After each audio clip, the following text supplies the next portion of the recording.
the details and the whole in the Qur'anic picture. Let us now suppose that the man who has given us the Qur'an could have been able to predict with perfect accuracy all future events, important and trivial, that would take place through the remainder of his own life. Let us further imagine that he was also able to determine what teachings of the Qur'an would be needed to address these future events. The question to be asked here is, how could he have known the literary design that these teachings would take? How could he have predicted which teachings would go with which parts and passages, so as to be ready to receive each part as it is revealed and give it its appropriate and firm link that fits it most perfectly in its pre-assigned slot?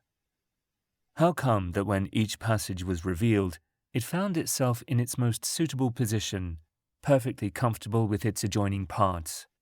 The space assigned to it is neither too narrow to give a laboured impression, nor too loose to weaken its links with the rest. It fits in like the final piece in a jigsaw puzzle. There was never a need to make even the slightest change or rearrangement, or to delete or add even a particle in the preceding passage to allow the new one to slot in. Indeed, how could that man have known each part and to what unit or group it belonged? How could he have known at what position in that unit it would be placed, well before he became aware of the other parts of the unit? How is it that when the separate parts given at random are all set in their respective positions, assigned to them in advance, the curtain is raised and we see every surah like a beauty queen, perfectly moulded, tastefully adorned? What elaborate design, what perfect forethought, and what faultless knowledge that never forgets, hesitates, or errs, has prepared for such a broad assortment of material in its perfect design and directed each piece of it to its assigned slot? How come that when each has taken its place according to the advanced design, the result is a necklace in which each gemstone is perfectly placed so as to add to the superb beauty of the necklace while losing nothing of its own attraction?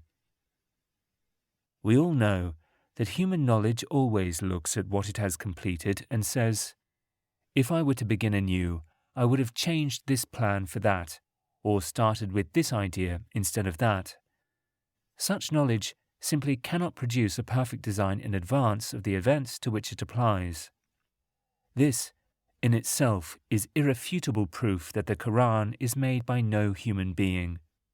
Its author is the one whose knowledge is perfect, absolute, and independent of time. Had the Qur'an issued from anyone but God, there would surely have found in it many an inner contradiction. Chapter 4, verse 82.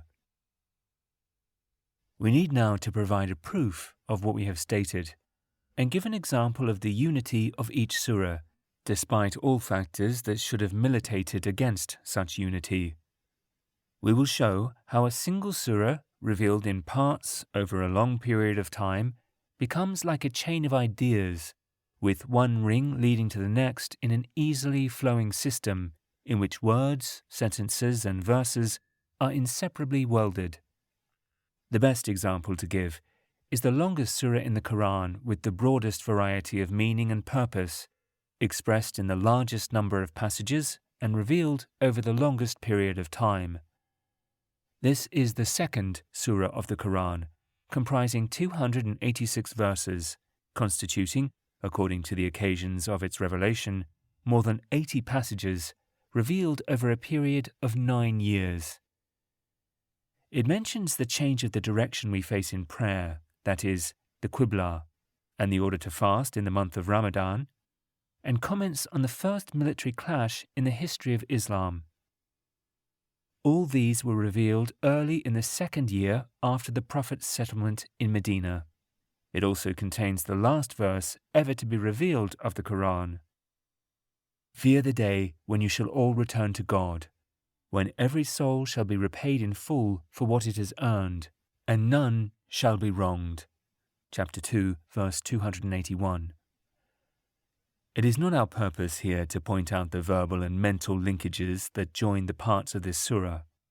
That is a detailed study better suited for a full commentary on the Qur'an. Yet it is possible to outline in a single part of the surah links and bonds stretched out in all directions, related to close and distinct parts and forming a network of connective threads that leave us wondering which to follow first and which is meant to provide the first bond. What we propose to do instead is to look at the whole surah in a systematic way, tracing how it proceeds from start to finish and highlighting the unity of its overall semantic structure. This will show us how every ring is tied in its right position in that long chain. However, before we embark on our plan, we should say that such a study as we will be undertaking should be the first step in a careful review of the Quranic structure and arrangement. A detailed study of the links found at the beginning and within verses and passages should only be undertaken after one has looked at the whole surah, determined its parts, and identified its purposes. This will undoubtedly make it easier to look at the finer details, which provide a better clarity of purpose. Scholars of old have made this very clear. In the words of Ash-Shatibi, many and numerous may be the issues addressed in a surah. It remains, nevertheless, a single whole linking its beginning with its end, having an overall objective to which all its parts relate in the same way as sentences expressing a single idea are interrelated. Anyone who wishes to study the structure of a surah must begin by looking at it as a single whole, just as they must look at the whole idea before considering its details. This shows how mistaken students of the Qur'an are when they look at the detailed links between two or more adjacent issues without considering the overall system that applies to the whole surah. Such a partial look will only deflect a person off his purpose. It will screen from him the most beautiful aspects of the construction. Such a person is like one who is shown a piece of fine and elaborate embroidery to admire, but he decides to look at its threads and details one at a time, without lifting his eyes once to cast an overall look at the whole piece. He finds a white thread next to a black one, joining other threads of widely different colours without appropriate matching or contrast. Thus, he concludes that it is defective. Had he stretched his sight further to contemplate its design and the picture it gives, he would have noticed coherence between its constituent parts that would elude him when looking only at single elements. He will realize that each color in each group relates to or contrasts with another in a different group. If he then looks at the garment as a whole, taking into view its outer and middle parts, he will appreciate the harmony and elaborate design that has gone into it. He will then begin to appreciate its exceptional beauty. This is indeed how we should look at the Qur'an if we want to appreciate the order of arrangement each surah follows.